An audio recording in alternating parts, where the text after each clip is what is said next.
네, 안녕하십니까. 김성규입니다.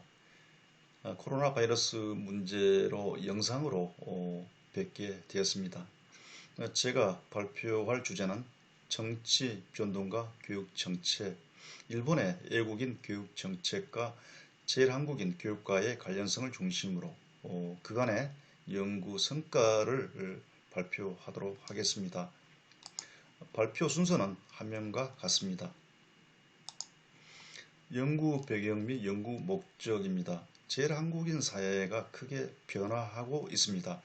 최근 10년간 제일한국인 인구가 10만 명 이상이 감소하였으며 고령화로 40세 미만의 인구는 줄고 60대 이상의 인구는 크게 증가하고 있습니다. 기국주의 세대인 1, 2세에서 일본 정주가 고정된 3세 이후로 세대 교체가 급격히 진행되고 있고 동족 간의 결혼보다 일본인과의 결혼이 증가하고 있습니다. 일본 국적을 취득하는 귀화자의 수도 꾸준히 5천 명대를 유지하고 있습니다. 일본 정부의 차별 및 동화 정책입니다. 샌프란시스코 강화조약 이후 외국인 동화 정책은 경로 의존 관계에 있습니다. 참정권, 공무담임권 등에서 외국인을 차별하고 있으며 우익단체를 중심으로 제일한국인에 대한 사회적 차별과 압력도 예전과 다르지 않습니다. 세계의 글로벌화, 다문화와 관련해서 국제연합의 여성차별 철폐조약 비준을 계기로 국적법이 개정되어 부계 우선주의에서 부모 양계주의로 변경되어 부모 중 한 명이 일본인인 경우에는 일본 국적을 취득하게 되어 있습니다. 글로벌화로 젊은 층의 제일한국인은 본국 문화 또는 주류사회의 문화라는 특정 카테고리에 구속되기보다는 인류평화주의적 가치관이 형성되는 사례도 있습니다. 본 연구의 목적입니다. 일본 전후사에서 일본 정부의 외국인 정책이 제일한국인의 교육에 미친 영향을 시대별로 고찰하고 세대 교체, 고령화, 주류사회의 동화정책, 글로벌화 등으로 민족 아이덴티티에 본질적인 변화가 생기고 있는 제일한국인 사회를 유지, 발전해 가기 위한 과제를 탐색하는 것입니다. 제일한국인 교육의 선행 연구를 살펴보도록 하겠습니다. 먼저 국내 연구, 또 제일한국인 연구자의 연구를 보면은 2017년 이전에는 제일한국인 민족교육의 역사성에 대한 기술에 집중이 되어 있었습니다. 그리고 정치사회운동의 맥락에 민족교육운동을 포섭하고 또 기국주의에 따라 분열된 제일한국인 사회의 정치 이데올로기와 민족교육을 동일시하는 경향이 있습니다. 2017년 이후의 연구 경향은 한국 정부와 민단의 민족교육에 대한 역할의 조명이 이루어지고 또 재외국민 교육과 민족교육에 대한 개념 정립의 필요성을 제기하는 연구가 있습니다. 제일한국인의 민족 아이덴티티의 이기를 어떻게 극복할 것인가 하는 해결책을 과제로 설정하는 연구도 보이고 있습니다. 일본인 연구자의 연구는 일본 정부의 민족교육 탄압과 민족단체의 투쟁 저항이 키워드가 되어 있습니다. 일본 정부 민족교육 억제 정책에 대한 제일한국인의 투쟁 저항을 주요한 키워드로 한 사회운동사적 관점이 우위를 점하고 있고 사건 중심적 또 조선학교 발전사 등 역사성에 관한 기술이 다수를 차지하고 있습니다.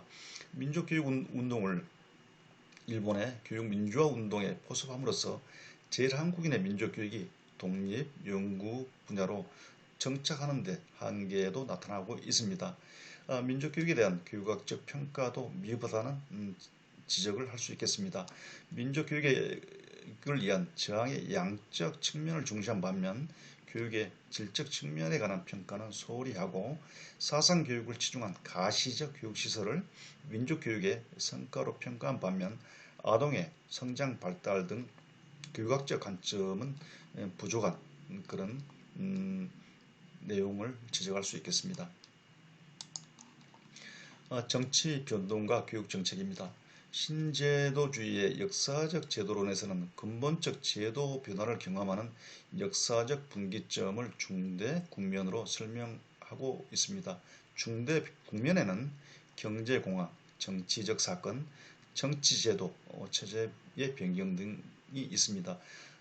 이러한 역사적 제도론을 이론적 배경으로 일본의 정치 변동과 제1한국인 교육과의 관계를 보면은 1948년에 외국인만이 입학하는 학교의 설립을 불인정함으로써 이 민족학교가 폐쇄되고 또 한신교육투쟁이 발생을 하게 됩니다. 그리고 공립학교에서 민족교육을 운영하는 세계에서도 유례가 없는 그런 민족교육사의 사건이 생기게 되죠.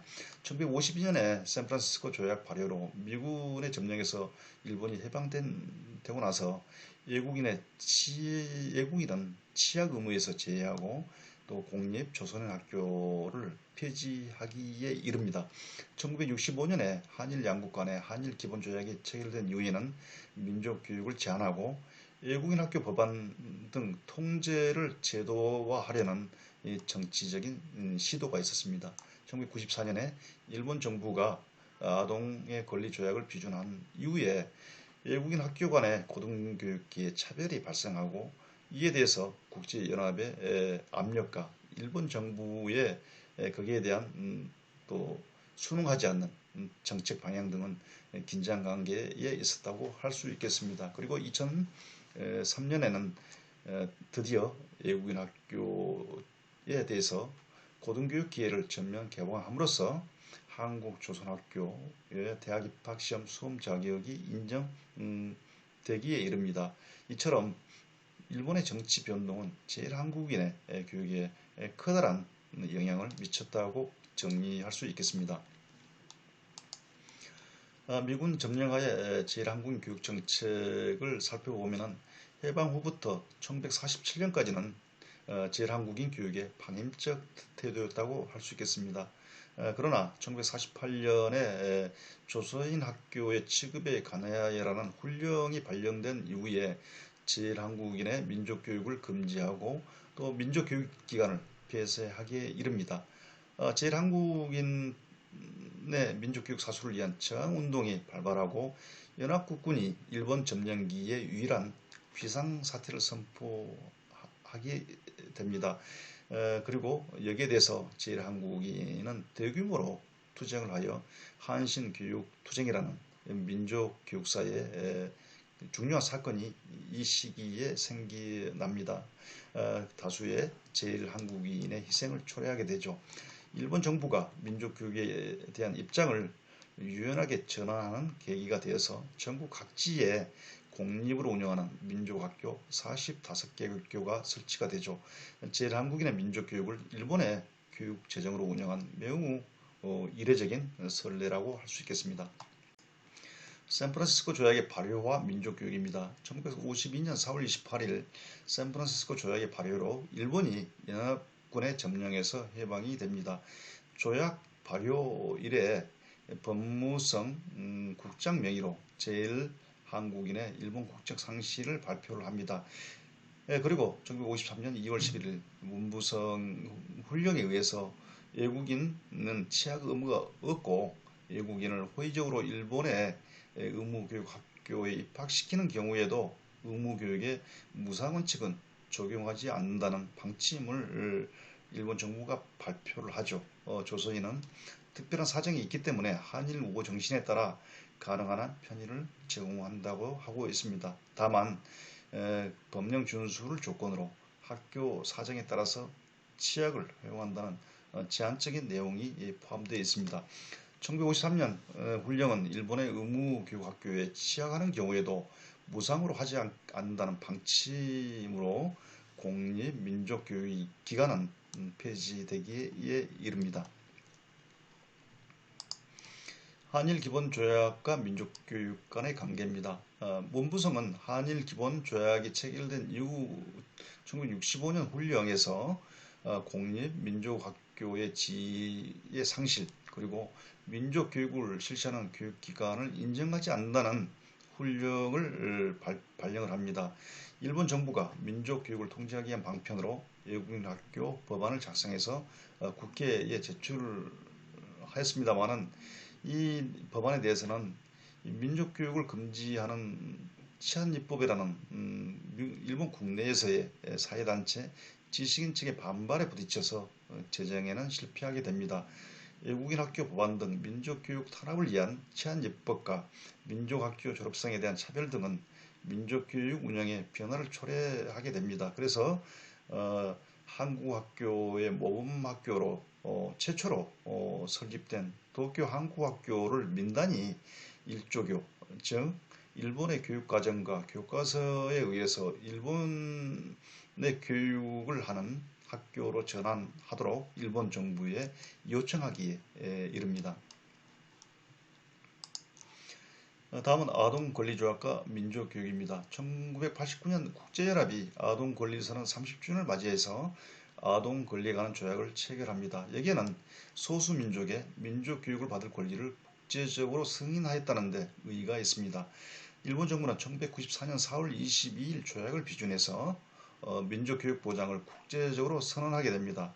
이 아동 권리 관한 조약 전문에서는 모든 사람은 인종, 피부색, 성별, 언어, 종교, 정치적 또는 기타의 의견, 민족적 또는 사회적 출신, 재산, 출생 또는 기타의 신분 등 어떠한 종류의 구분에 의한 차별 없이 동선언 및 규약에 규정된 모든 권리와 자유를 누릴 자격이 있음을 선언하고 동의하였음을 인정하고라고 해서 이 조약을 비준함으로써 이런 권리를 국제적으로 선언한 의의를 같이 가지게 됩니다만은 일본 정부는 여기에 대해서 상당한 기간 이 조약의 내용과는 다른 정책을 발표하게 되죠.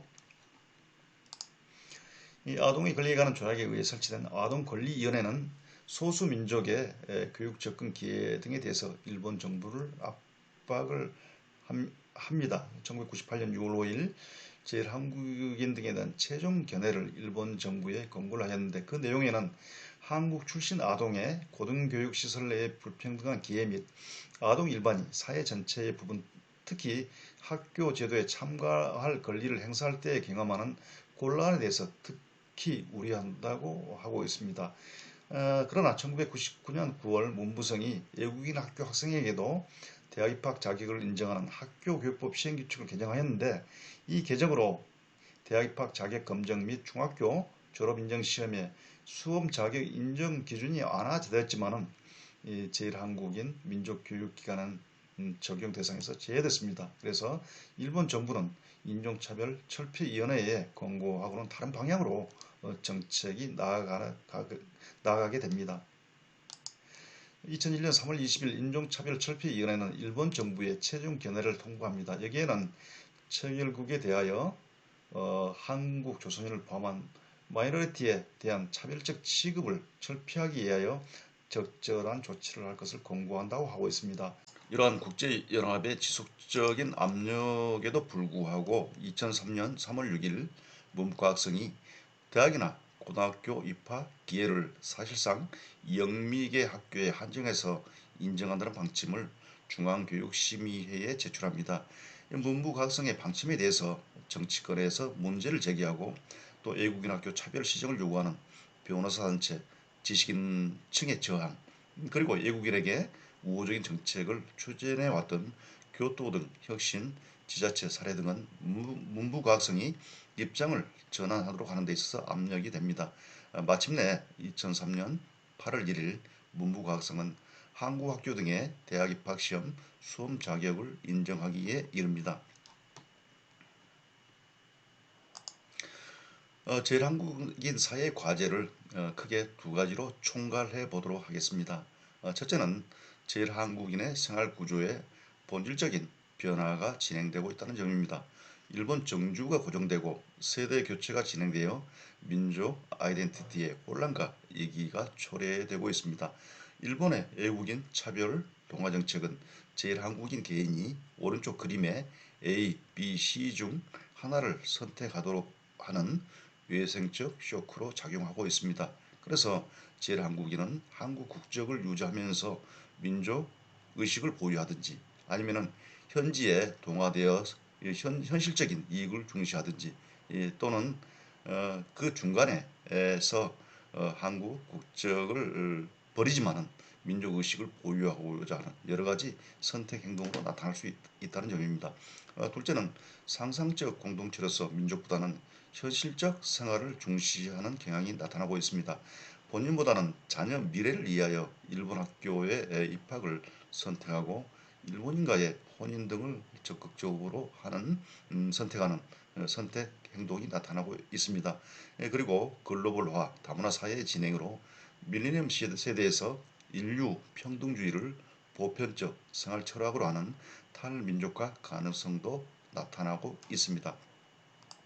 이러한 과제에 대응하기 위해서 몇 가지 정책을 전한다면, 첫째는 제일한국인이 대한민국 국민의 부분 사회라는 제국민의 관점에서 탈피할 필요가 있습니다. 제일한국인은 한반도에 뿌리를 두고는 있지만 생활 환경과 문화가 다르다는 특성을 정부 차원에서 인식하고, 또 제일한국인 사회 스스로도 주류 사회의 차별 대상인 마이너리티라는 인식에서 벗어나 고유성 확립을 위한 노력이 필요하다고 할 수 있겠습니다. 둘째는 제일한국인 교육 지원의 체계화입니다. 현재 행정적, 기능적으로 여러 부처에 분산돼서 실시되고 있는 사무를 종합화하고 체계화하는 방안입니다. 그리고 제일한국인 사회에 적용 가능한 민족 교육 모형을 개발해서 지원하는 것입니다. 셋째, 제일한국인 사회의 민족 공동체의 복원입니다. 기국주의에 구속되어 분리되어 있는 일본 내의 대한민국과 북한을 교육을 통해서 복원하는 가능성을 탐색하는 것이 중요하다고 할 수 있겠습니다. 그리고 정부 관계자, 제일한국인 단체, 일본의 지식인층 등으로 구성된 민족 교육 거버넌스를 구축할 경우에는 이러한 민족 공동체 복원에 큰 수단이 되지 않을까라는 생각을 합니다. 이상으로 발표를 모두 마치겠습니다. 참고 문헌은 2020년 한국교육학회 연차대회 자료집을 참고하시기 바랍니다. 감사합니다.